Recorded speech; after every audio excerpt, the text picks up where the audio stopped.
Тепер давайте історію. Історія у нас тут поема маленька. Ген-ген удалечі, де час тече повільно, між хмар і вітру грай, мовчить дивовиж.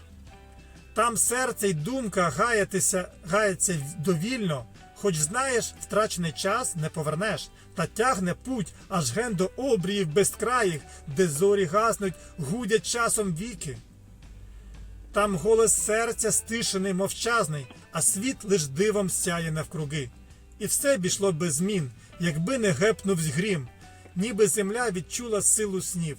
Що дивовижу в краю принесло, невідомі шляхи і далі знов.